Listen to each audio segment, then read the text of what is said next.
بسم اللہ الرحمن الرحیم۔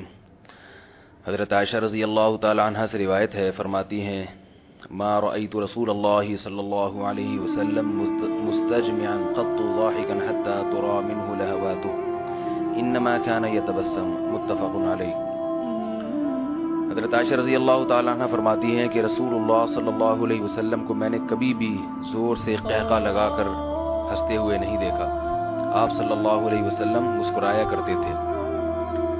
اسی سے ملتی جلتی ایک اور حدیث ہے جس میں آتا ہے کہ رسول اللہ صلی اللہ علیہ وسلم کو جب غضب آتا تھا تو اس غضب کے آثار آپ صلی اللہ علیہ وسلم کے چہرے پہ ظاہر ہوتے تھے اور آپ کا چہرہ انار کی طرح سخت ہو جایا کرتا تھا۔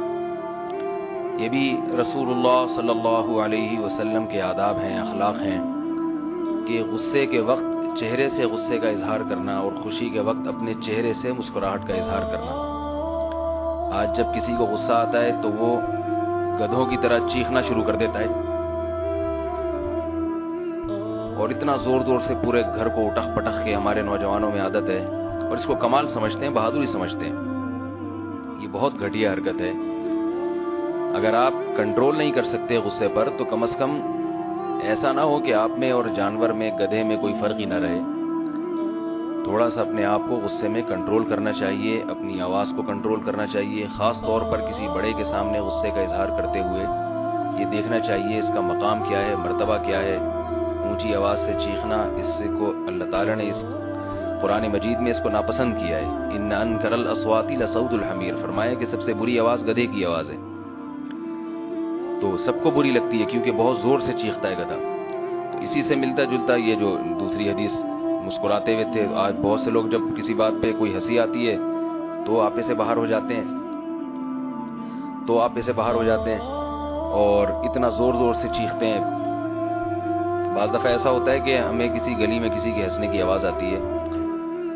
میرے ساتھ تو ایسا ہوا ہے، میں باہر نکلا، میں سمجھا کوئی رو رہا ہے، کسی کی میت ہو گئی اور چیخ چیخ کے پتہ چلا کہ وہ جی ہنس رہا ہے۔ وہ پتہ ہی نہیں چلتا ہے رو رہے ہیں ہنس رہے ہیں، کیا عجیب ایک بس وہ یورپ سے اور جو فلموں اور ڈراموں سے متاثر ہیں، ان کے جو اسٹائل ہیں وہی انداز ہمارے معاشرے میں آتے چلے جا رہے ہیں۔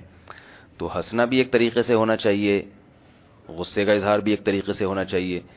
ان احادیث کا مقصد یہ نہیں ہوتا کہ شریعت آپ کو بالکل بانڈ کرنا چاہ رہی ہے، آپ کے ہنسنے پر بھی پابندی۔ بعض لوگ سوچتے ہیں کہ بھائی یہ کیا ہے، ہمیں اب ہنسنے پر بھی پہلے حدیث میں دیکھنا پڑے گا کہ ہنسنے کا کیا طریقہ ہے اسلام میں، رونے سے پہلے بھی حدیث میں دیکھنا پڑے گا کہ جی رونے کا اسلام میں کیا طریقہ ہے۔ تو یہ تو بہت مشکل، ہم سے نماز روزہ ہو نہیں رہا اور یہاں ہنسنے اور رونے پر بھی پابندیاں لگائی جا رہی ہیں۔